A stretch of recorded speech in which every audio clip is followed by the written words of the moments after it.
and I saw something that I just have to take with me for the rest of my life. I saw their baby, Dallas, being loved on like nothing was wrong or nothing was different.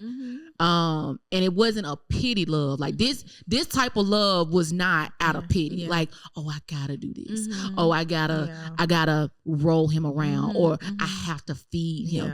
This was I get to. Ooh, this about to bless my spirit. So just thinking about it was a I get to. Right. It makes me want to cry right now. I get to love this child. I get to, my God. Yeah. I didn't even know it did this for me, just thinking about it right now. And so even talking about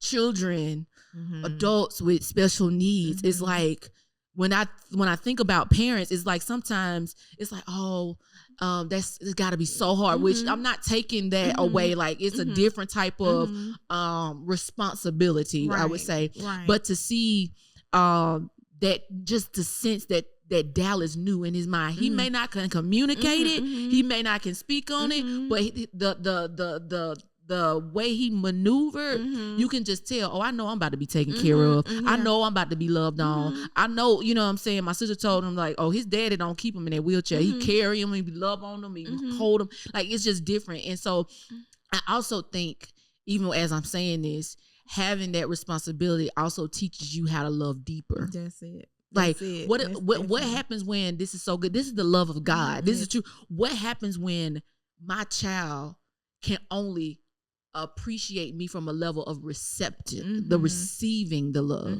right? They don't really understand what they are doing for me or what they can do for me. But what happens when the only thing they can do is receive it, and all I want them to do is just live a good life. Hey, thank God for another day. Hey, I know we could be another way. Hey, pray. Thank God for another day. Hey, I know we could be another way.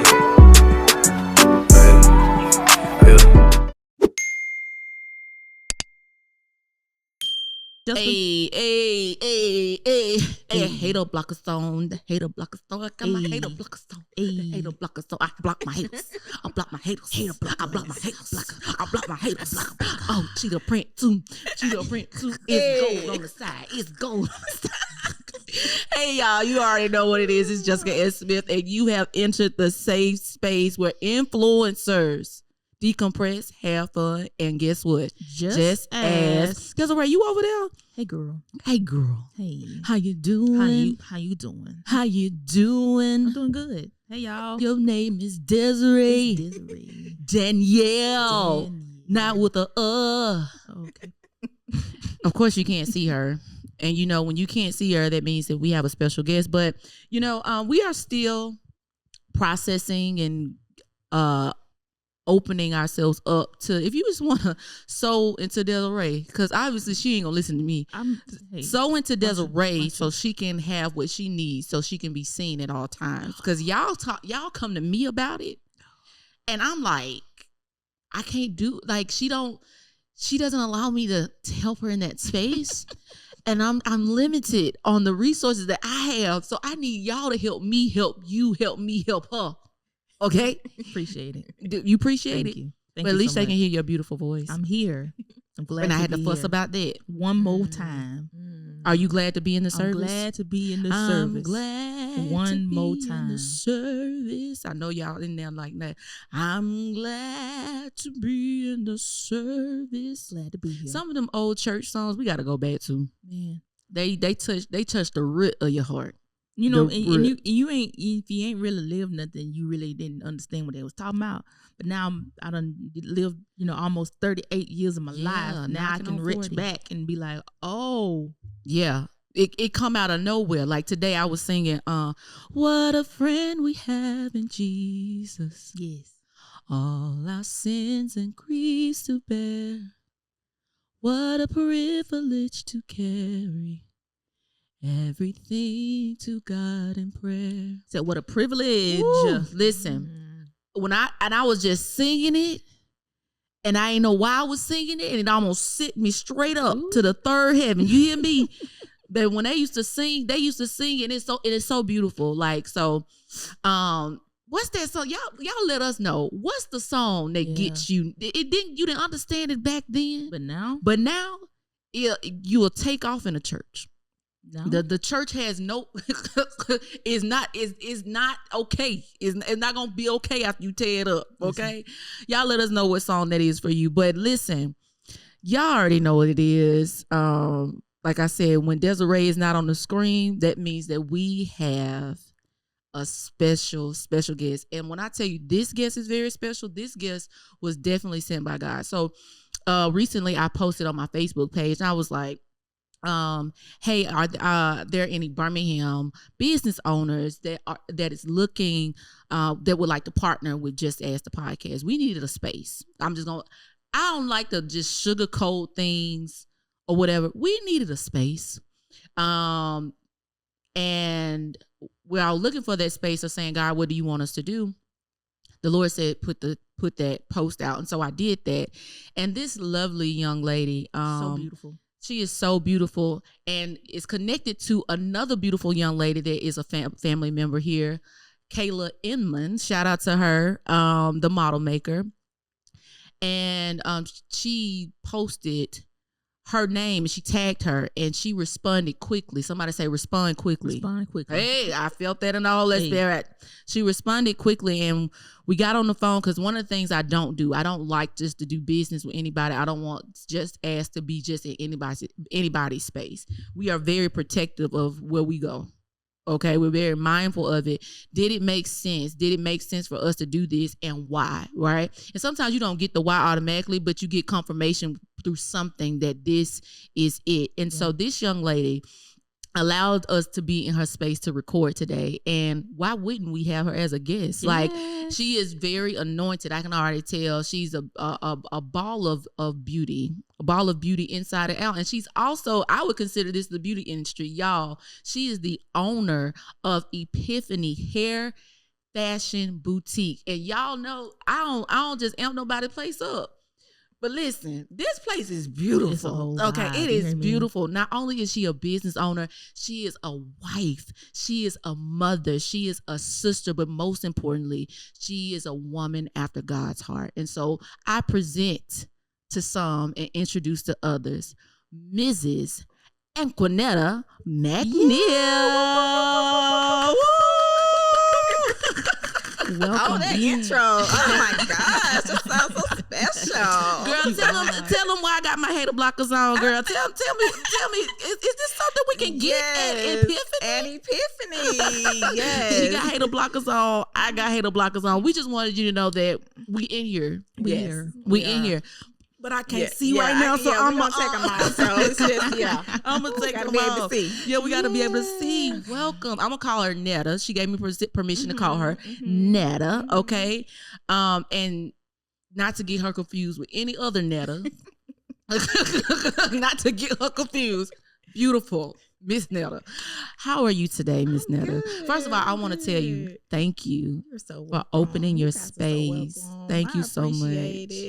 When I tell you this, it's just, I'm excited about where God is taking us. So I'm just in the moment. I'm enjoying the ride, but this is, this is part of, I can't even, I'm speechless right now. So I'm excited. What makes you speechless? What are you speechless about? Because I started praying just a few weeks ago about just enlarging certain things. But in that moment, I had to realize that I needed people. And you were blocking yourself away from that? I just, you talked about this, just that strong woman type of thing. And not thinking that and not trusting everybody. But, I said, okay, I'm going to do a little more networking. I'm going to put that marketing out there. I can't do it all. So this moment right here is just everything for me. So just know that I appreciate you, so I'm not going to get emotional, but I'm good. But if you do, we got permission because you've entered The safe space. Okay. So good. So Ms. Netta, before we get into everything, I want you to tell us a little bit about yourself, because I know, like you said, you're more reserved, introverted. Is this your first podcast? Yes, it is. It's your first interview? Yes. Well, other than just me doing it with Kayla. Kayla did some marketing and whatever. You guys will get to see that in a little while. We stepping out together. So yeah, it's like sometimes you need to help push. Yes. And that was just a couple of weeks ago, and that was a big thing for me. I was excited in the moment. I was like, oh my gosh, because Kayla is like a ball of energy, and she'll just, put the mic, and you're like, I was like, okay, but it was a learning experience, and I was excited to do it. So now it's just like, okay, Lord, this is good, because I tell everybody I'm an introvert in an extroverted industry, but it's bringing me out. So I'm glad you said that last part, but I'm not gonna take the people too fast, because people still have questions. Who is this lady? Yeah, a lot of people don't realize that the connection to the brand is you, right? And so they see Epiphanies, but who owns this space? And so when I come into this space, I see organization, I see boldness, I see just a lot of freedom. It's a lot of, and it's peace in here. With all this creativity in here, it's still peaceful, and that tells me about you a little bit. So can you get us to the point, like back us up a little bit? Okay. Who is Netta? Okay, so I am, like you said, I am a mother, I'm a business owner, I'm a wife, but I am somebody who loves fashion. I'm somebody who dresses up every day. Like, really? Yeah, every day. That takes a lot of energy. I do. And at first I was just like, maybe I'm doing too much. But then I thought about it. I said, I just like putting on clothes. Yeah. I just like, just putting things together, making it look good. And I think for me, it just brings out the inner beauty. That's something that I think Epiphany is about, and that's where it came from. Just, and through fashion, you just bring out your inner beauty. You be able to be creative in whatever aspect that may be. You don't have to necessarily look like everybody else. Yeah. So, but for me, I am a business owner. I'm a mother. I'm a wife. I'm just somebody out here just trying to make it and thrive, and just encourage other women to be confident. Because I know that when you have your hair done or you have a nice outfit on, it just brings out that sense of confidence, and it makes you feel better. You may think that, it can be something just as simple as getting your hair done that day. You may be in a funk, and once you get your hair done, you're like, I'm good. Yeah. And so that's what I think Epiphany does for people. And that's what I'm here to do. So I'm excited about it. I love that. I love that. You got like 5 questions out of me just with that. So I'm interested in knowing about baby girl, adolescent Netta. Okay. Because at some point there was a likening to the fashion industry, and that normally the why or the liking to that comes from that place. Do you recall that place? I can't really recall the place of the moment, but I just know I've always liked clothes and just putting on and dressing up and looking cute or whatever. But and it wasn't about like being seen. That's never been a thing. I think it just always made me feel good. And so even if everything else is kind of crazy, me putting on an outfit and me feeling good about that, you can't take that away from me. So I don't even know when it started, but I just know it's been a part of me for a long time.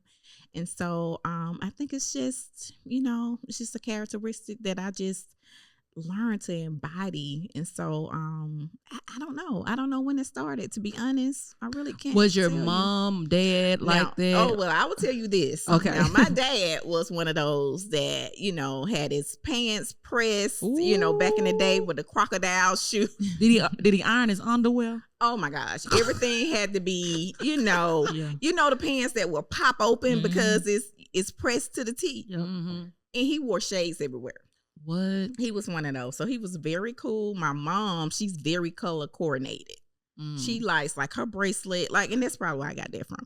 Bracelet, she likes. So I will say that both of them probably, kind of inspire me into just being able to put things together. So I'm gonna give them their props on that. So I can't say that because you got it from somewhere. Yeah. Either, and I found two things for business owners, like when I'm doing the interviewing or just naturally talking, it's something that at some point connected the dots for you as, okay, I experienced this and I don't want anybody else to experience this. I felt this way and I don't want anybody else to feel this way. Or it's, I feel this way and I want other people to feel this way. And so your part, it sounds like to me, you're graced with the latter because it didn't take trauma for you to realize your purpose. Right.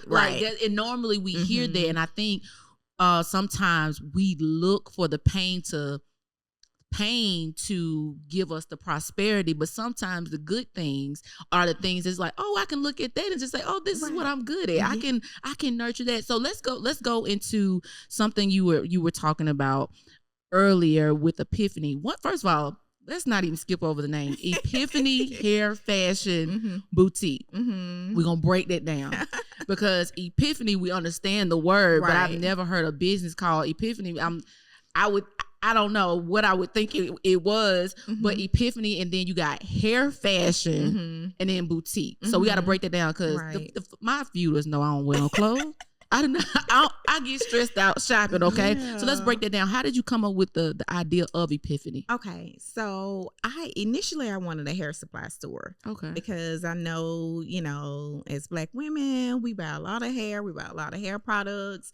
We spend a lot of money in that. But sometimes when we go in different places, even though we spend a lot of money, we're not as welcome as we would think, So I was like, okay, let me do that because I started wearing extensions and things like that. So that's what I wanted to do at first. And then I realized how much it costs in order to just, have a store open and keep the supplies every month and all that kind of stuff. So I was like, okay, that's not what I'm going to do. I think I'm just going to do the hair bundles, get a little bit of hair care products. And fashion just was a thing. So I just meshed the two together and I said Epiphany is where hair and fashion meet. And so that just kind of came together. And then also, and I'm still trying to figure out who told me. I think it was my husband. He was just like, baby, you just had an epiphany. And so I was like, there we go. It was like a light bulb. Yes. He just had an epiphany. I was like, I'm going to do both. I'm going to have the clothes. I'm going to have the hair. And there we go. So it was just Epiphany Hair Fashion Boutique. And there you go. That's the name. So it just all came together. How long have you and your husband been together? It would be 20 years. 20 next year. My Lord. 20 years. My Lord. Next year. How did y'all meet? Because that 20 years is that means you was probably about 20 years old when y'all got married. I'm 47. So yeah. You look great. Thank you. Can y'all tell her in the comments that she look 29-year-old. Wow. I wouldn't have guessed it. I wouldn't have guessed it because you don't even act like. Yes, I got a 29-year-old. You look good, girl. Yeah, thank you. You got it. Thank you. Yeah. So how did y'all meet? Where did y'all meet? So I'm also a part-time paralegal. So one of the attorneys that I was working for at the time, she needed somebody to do some work for her. And so I guess they got to talking. And believe it or not, I was the third person. I was the last one on his list to choose. Yeah, because I was the one that already had, a couple of kids. But, hold up. So your husband was out here outside, as we say it. He was outside, and you were the last. Yes, I had just went through a divorce. I wasn't even interested, to be honest. I was just like, And she called me. She was like, can I give him your number? And I was like, why? Like, I'm not, I just went through a divorce. I'm good. And she was like, no, he looks like he's a good guy. He said, like, kids, blah, blah. So not knowing that she had given him her sister's number, another lady's number, who I knew who this lady was. And so he called both of them first.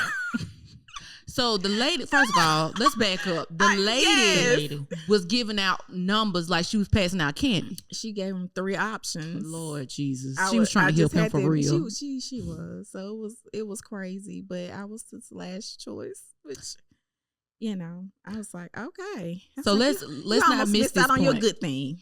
Let's not miss this point because you said that you had just gotten out of a relationship. I did. You were married. Marriage before marriage. Right? What did that look like for you? How long were you married? Like, what would that look like for you? That wasn't. I just kind of. I was young. I got married at 21, and it was my daughter's dad, and it just done prematurely. It wasn't a good thing. I didn't know enough about him, and I just felt like he was a good, person to my oldest son. And so I just. Yeah, and all the signs were there before y'all got married. Oh yeah, because I'm telling you, because me and Desiree be nosy. Yes. Like we're single okay women, and we want to be married. Yeah, and when we hear people go through those, through those moments, and we have a lot of single people. I can't even just say women anymore, because shout out to the men that's watching. Y'all be watching. Yeah. What we can learn from others' mistakes. That's wisdom, right? Yeah. We can learn from others people's successes as well. And so in that moment, so you're 21 years old. How did you meet him? I was working as a manager at Kmart. Okay. And so came in a couple of times, very persistent, kept trying to talk, and I was just like, not really interested, but wore me down. Yeah. So we ended up talking. I mean, got married. I'm trying to think even if it was maybe a year after we met, a year and a half. He had already moved in. See, all those was, I just didn't know enough. So I'm just going to tell you, do your research. Know who you're dealing with. Know the family members.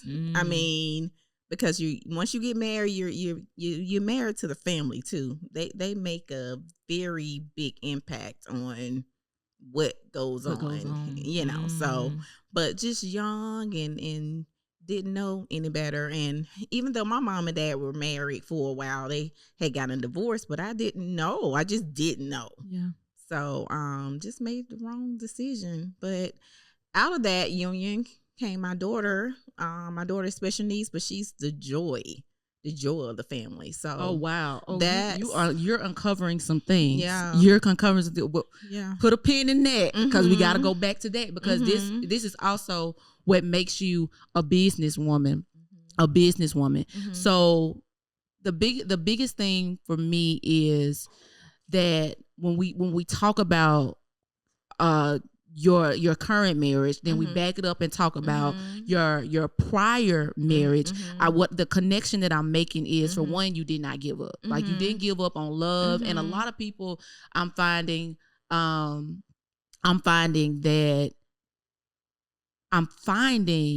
have a hard time with adjusting. And I hear you say that you had an opportunity to pay attention to the red flags. Can you give us more on, especially with single women, what red flags to look for, what response that you wish you would have made, and then what you've learned in the transition of the new marriage? Okay.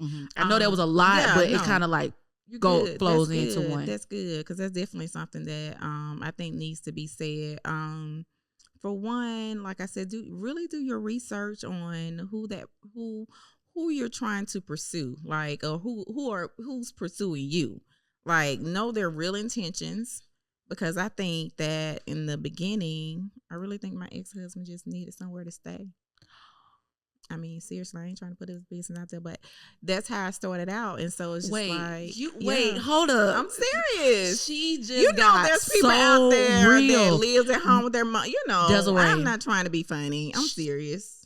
So once I look back at it, I was like, wow, you didn't catch that. Like, if you would have caught that, if you really would have paid attention to that, but that's pretty much, because I mean, you let somebody into your space kind of early like that. It's just like, how early was it? It was less than a year, as far as, it was some months. And I'm like, I'm like, but where's your home? I didn't even ask. And for a man, make sure that the man is established, or at least has something going on. But I didn't know. Those are questions you need to ask. Okay, like, where's your home? Like, what are you doing? Where's your home? Do you have a home, or are you living in the basement with your mom? I mean, because if you're trying to pursue me, and I already have a son. I got other stuff going on. So you had a son before you met? Yes. Okay, so now, girl, you I was giving young. Giving us some good. I had my oldest son at 18. So I was young. That's a whole nother podcast. I can talk about that. Okay. But, just make sure that they, and I was just excited. I was like, oh, well, there's somebody else that's, kind of bringing joy to my son's life. And I mean, he has a father, but still there was just somebody else to bring some joy. I was like, oh, he hanging out with him. He like him, blah, blah, blah. But, not really paying attention to the red flags. Like, I'm like, I didn't even ask where he lived. Like, I didn't even really know where he came from. I knew the area, but I never been over to your home. Yeah. Like, later on, I was like, what was I thinking? Like, I didn't even ask. And so that's when you're moving too quickly. That's so good. Yeah. That's so good. It was a lot. You're hitting on a few topics that are just, I'm kind of like boiling over right now. All right. I'm kind of boiling over.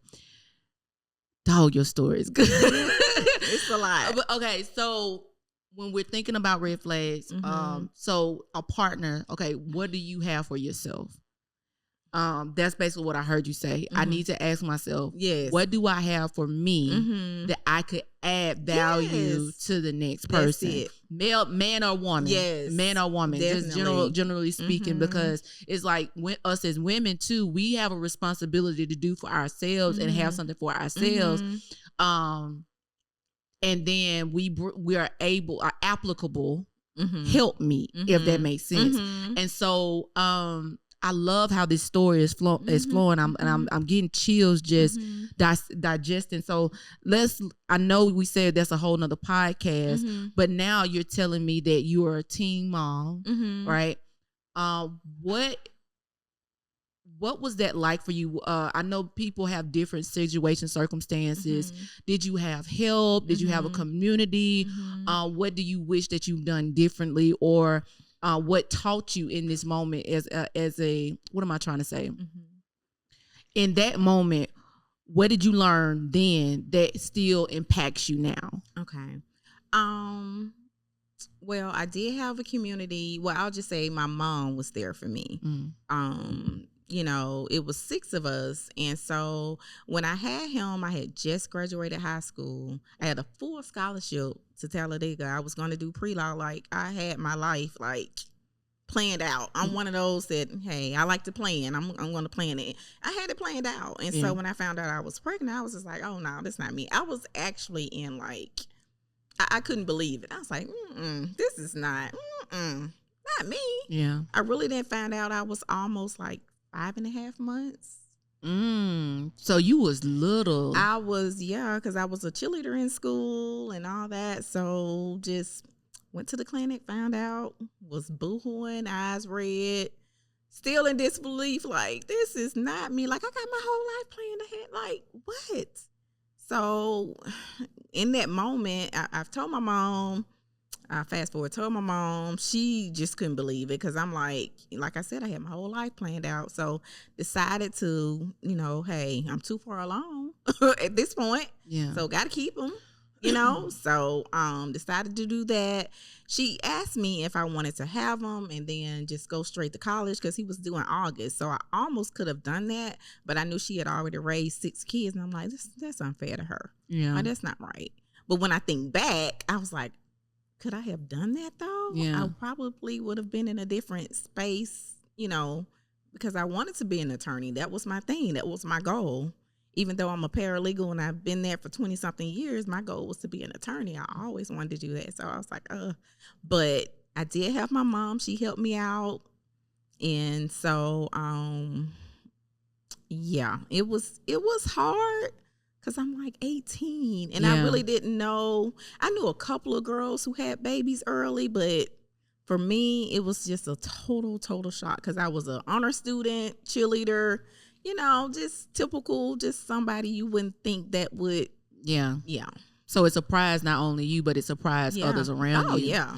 Oh, for sure. The beautiful thing that I'm hearing, though, and I love how we back that up. Like, sometimes one question will just unveil so many things and so many opportunities. So what I'm hearing you say is that we're talking to a woman, not only a wife, a mother, but we're talking to a businesswoman. We're talking to somebody that's successful. We're talking to someone that has overcome all these things and made something of herself. Not even just something, but you desired this. Right. Like this epiphany just didn't come out of nowhere. I almost spoken to him. Yes. Epiphany didn't just come out of nowhere. Even though the word epiphany, which I kind of like a oxymoron right now. Epiphany just don't come out of nowhere, right? It comes from a source, right?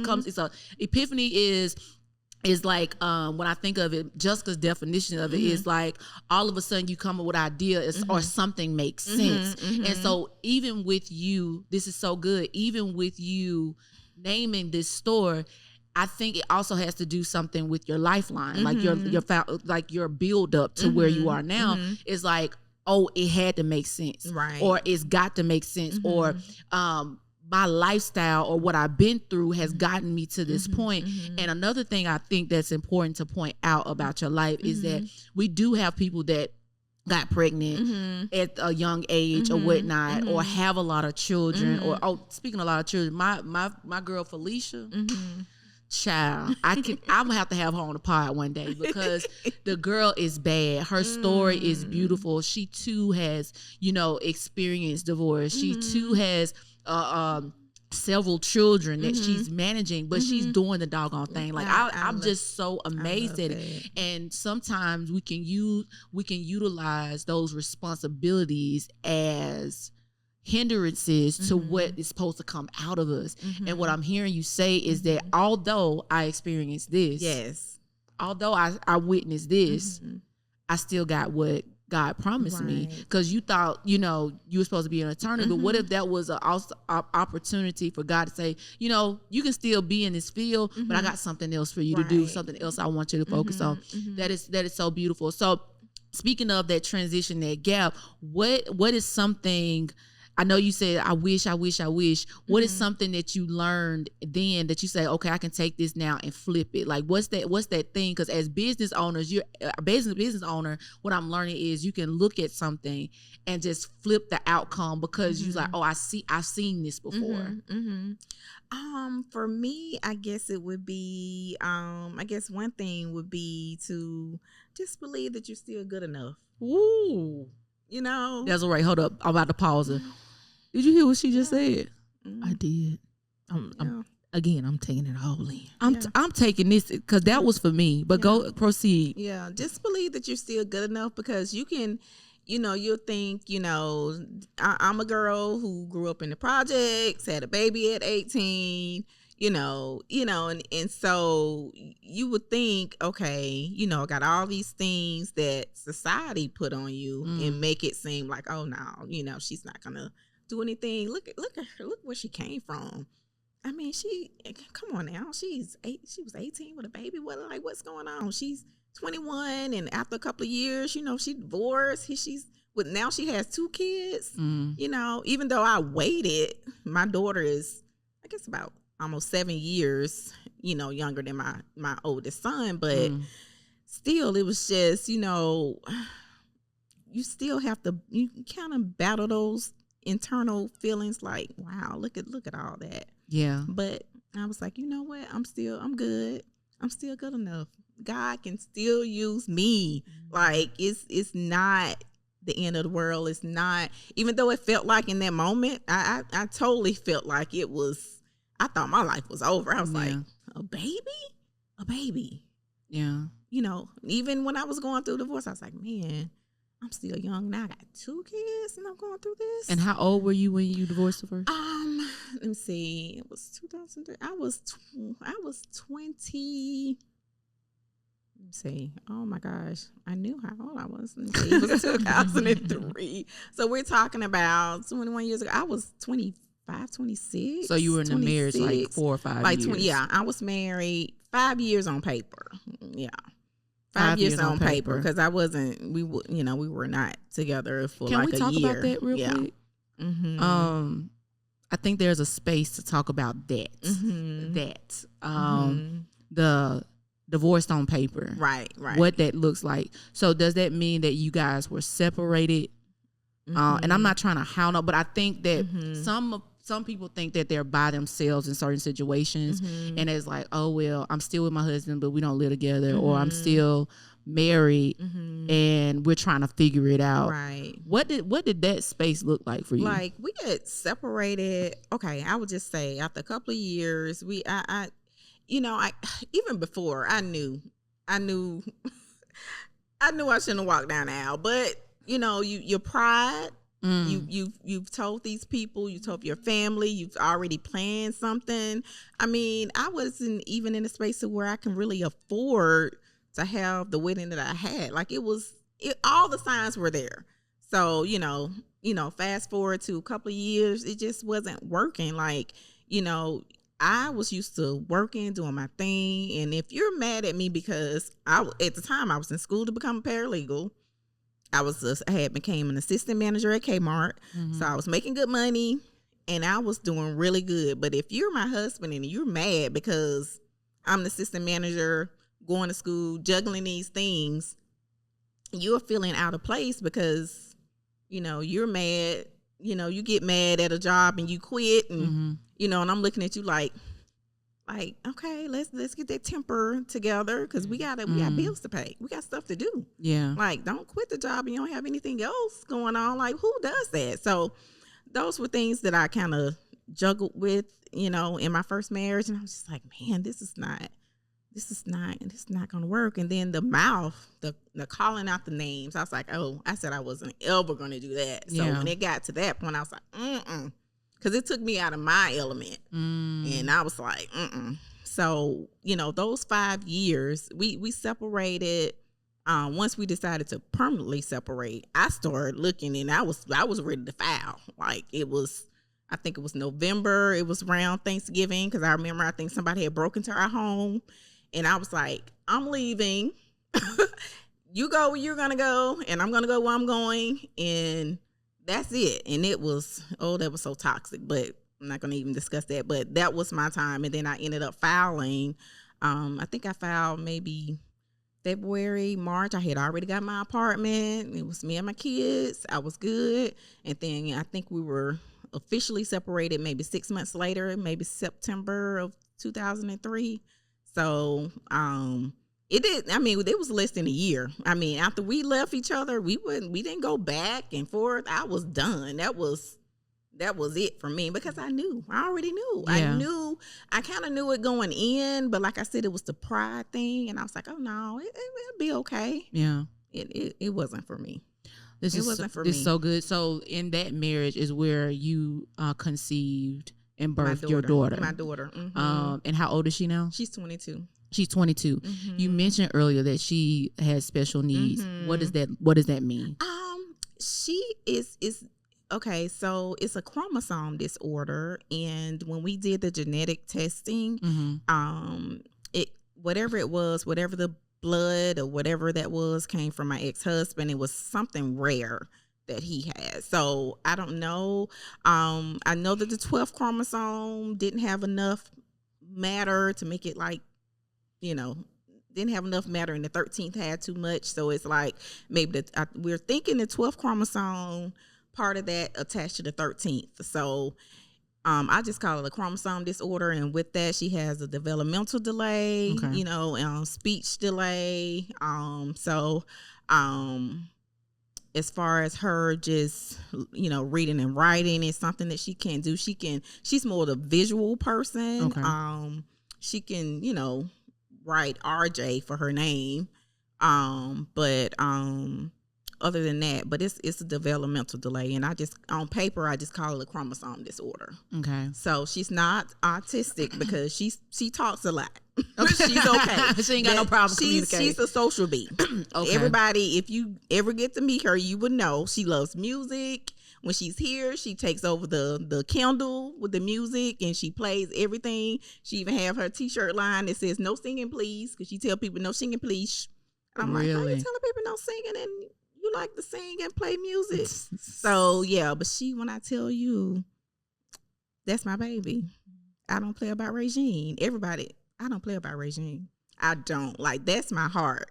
So it, even with it coming out of that marriage, and he doesn't even have a whatever about her, because my husband is like her dad. I met him when she had just turned 2.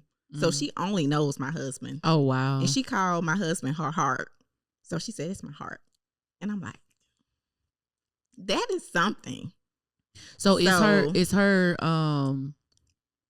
special needs or chromosome disorder, does it hinder her from living alone, or? Yeah, it does. She's definitely going to be with us, for the rest of her life, because she can't understand, like, she wouldn't be able to sign a contract or, do anything like that. She's very social, and if you're around her, you can kind of know what she's saying. Like, some words can be kind of, to where you like, what you say, Regine? And it's funny because I get my youngest son, he's like her translator. I be like, what she say, Christopher? What she say? He's like, Mama, she said. And I'm like, oh, okay. And this is crazy, but yeah, she definitely would be with us, and it's fine. It's fine, and it's exciting because my husband, he loves her. He, that she wants to go with him more than me, and people knows that. It was like, oh, she with her dad today. I was like, she didn't want to come with me. She said she going with her dad. So, and it's funny because my ex-husband, not around, but that's fine. She doesn't know. She doesn't want for anything. Nothing. What you just described with your daughter reminds me of my aunt. My aunt is maybe in her 50s, about to be 60, approaching it or something like that. And her name is Aunt Lois. She's my dad's sister. And before my grandmother passed, she was the caretaker, and they used to argue and fight like cats and dogs. Like, it's so funny. But my Aunt Lois is this sweet. When I tell you, she meets no stranger. And I'm not saying, I don't know if it's a chromosome. I don't know, because back then when she was growing up, they just used to call them special. Like, it's like, oh, special. They just put them in there. She ain't talking. I think they started recognizing it when she was about 14 years old that she was different. And I think that her development stopped then, so she's still stuck in that adolescent stage. And so we used to look. Now, when I was a kid, I didn't think anything was wrong or different about my Auntie Lois, because at that point, because she was stuck at that state, I could relate to her. So it's like, oh, that's the fun auntie. She gonna play with us. We know what she's saying. She'll call Jessica. Like, that's how she talks. She'll wash dishes when she come over. Like, I don't have to do no chores. Like, just thinking about my aunt.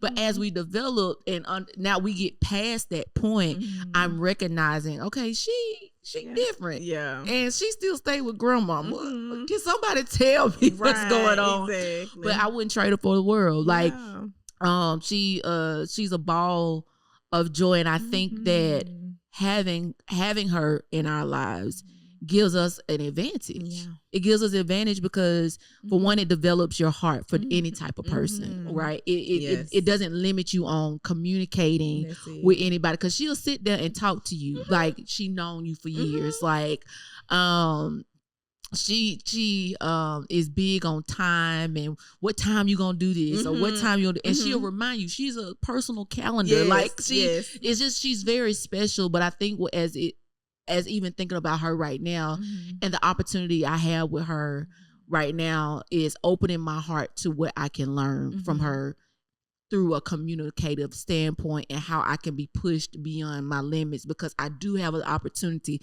to sign my own contracts. I do have the opportunity to live in my own space. I do, and the blessing, because it could have been any of us, any chromosome. If you look at it like that, any chromosome could have chromosomed a different way for us, but it didn't. And so now it makes me think, all right, God, why did you construct me? My goodness. Why did you construct me like this? Why did you give me this opportunity and not her? You know what I'm saying? This is just a good reminder. So how has mothering her developed you personally? Oh my gosh, you said something there. First, it had given me patience. Like, I have to realize in dealing with her that I can't just deal with her like my boys. Like I have to really make sure she's good. She's happy every day. And so, when you meet her, you just like, man, I need to be more like her. Like she, it's, I don't know if it's the fact that she just don't understand, what's going on, but every day she's happy. She wakes up, she ready. She loves to go places. She be outside. You're not gonna leave her at home. She's like, okay, you're not getting up, going anywhere. Okay, where you going, Ma? Where you going? And I'm like, okay, I'm going to the boutique. I'm going with you, Ma.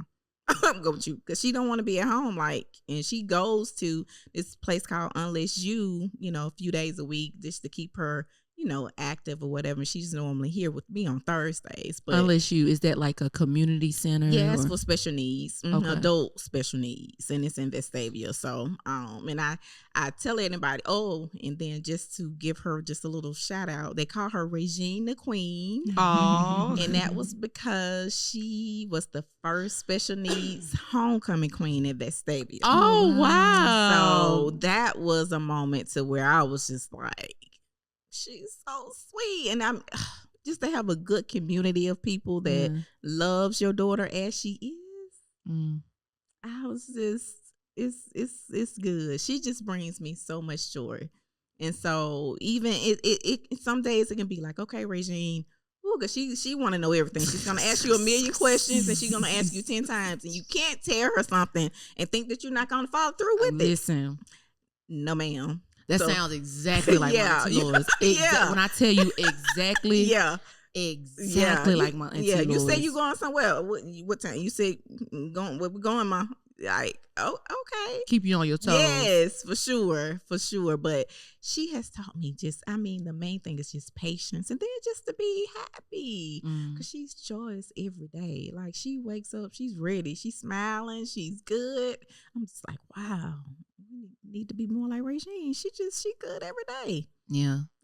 So yeah. That's beautiful. The patience thing is not even just with her, but with yourself. Like, let me be patient with myself. And then, like, if she can wake up and choose joy, why don't I? Because she's limited on the opportunities or the experiences that she has.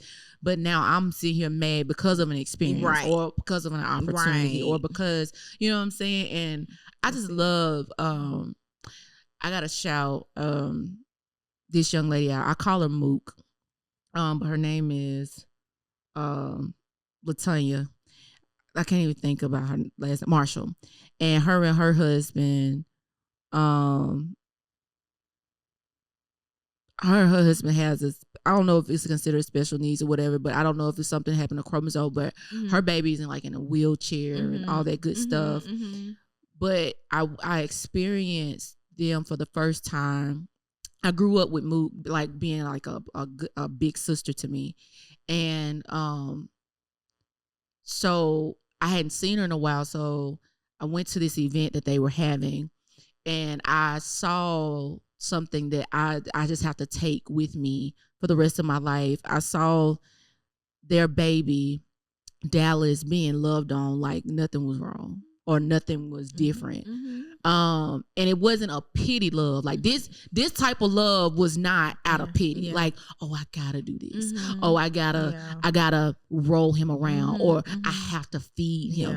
This was I get to. Ooh, this about to bless my spirit. So just thinking about it was I get to. It makes me want to cry right now. I get to love this child. I get to, my God. Yeah. I didn't even know it did this for me, just thinking about it right now. And so even talking about children, adults with special needs, it's like when I think about parents, it's like sometimes it's like, it's got to be so hard, which I'm not taking that away. Like it's a different type of responsibility, I would say. But to see that, just the sense that Dallas knew in his mind. He may not can communicate it. He may not can speak on it, but the way he maneuvered, you can just tell, oh, I know I'm about to be taken care of. I know I'm about to be loved on. I know, you know what I'm saying? My sister told him, like, oh, his daddy don't keep him in that wheelchair. He carry him, he love on him, he hold him. Like, it's just different. And so I also think, even as I'm saying this, having that responsibility also teaches you how to love deeper. That's it. Like what happens when this is so good? This is the love of God. This is true. What happens when my child can only appreciate me from a level of receptive, the receiving the love, right? They don't really understand what they are doing for me or what they can do for me. But what happens when the only thing they can do is receive it, and all I want them to do is just live a good life. That's the love of God. Like you're literally learning the love of God. Because if we want to be honest, we all special needs to Jesus. We are all special needs to the Lord, okay? Because we got issues. That's it. We got issues. And I tell people all the time, I said, you know what? I'm going to make sure Regine good. I said, I'll make sure she lives her best life. I just make sure she lives her best life because, you know, I think that's what she deserves. So that's and if you know me and know Regine, you would know I'm like, okay, make sure her hair. I mean, she's gonna be together. Yeah, she's a little bit of. I called her my first brand ambassador for Epiphany. If she come in and see something new, she looking like. Her eyes just light up. She love lip gloss. She gonna have a lip gloss on, and she love bangle bracelets. So she gonna have her bangle bracelets on. So it's like you said, it's definitely a deeper love because you're just like, wow, you know. And it's some moments, and my husband had to remind me about this when she started doing Special Olympics. He would go because he was a little more flexible at the time than I was. So as far as the job was concerned, so he would go. He was like, baby, I know you feel some type of way sometimes. You like, you know, oh my gosh, you know, I gotta make sure Regine got this. And then he said, but some of those kids, like you said, are in wheelchairs. They're wheelchair bound. He was like, you're blessed. He was like, you good? And I'm like, you're right. You know, it's okay. It's all right. And so that's some of the things that I just love about my husband because he brings that together and he make it make sense when it comes to her for sure. Like you better not mess with Regine. He's on it. Like he's on it. I'm looking at him like, oh, I mean, I'm her mother. No, he's her dad. So, and that's all she knows. She loves. That's her heart. Like she said, he's my heart. I'm like, that's so sweet. Your story is so beautiful. I think you have an opportunity to tell more because looking at you, Desiree. Yeah, I'm gonna talk to Desiree for a second. Yeah. Desiree, looking at her, I would have never guessed it. Yeah, I think what I've been thinking about, what's been coming up as I'm just hearing the story, as she talked about Regine's joy and how it's like she wake up every morning joyful. That's just such a beautiful picture of God, right? Like He wants us to be childlike. Yeah, like that's so good. When we can, because we're in this world, you know, it's a lot of sin, a lot of things going on. We worry. There's a lot of stuff that we take on as people, but He just wants us to come to Him like a child because she ain't got no care in the world because she know that her mama and her daddy gonna take care of her. Right. That's the same way God wants us. We can choose joy. We can be in this childlike phase because we know that our Father is gonna take care of us. You know what I'm saying?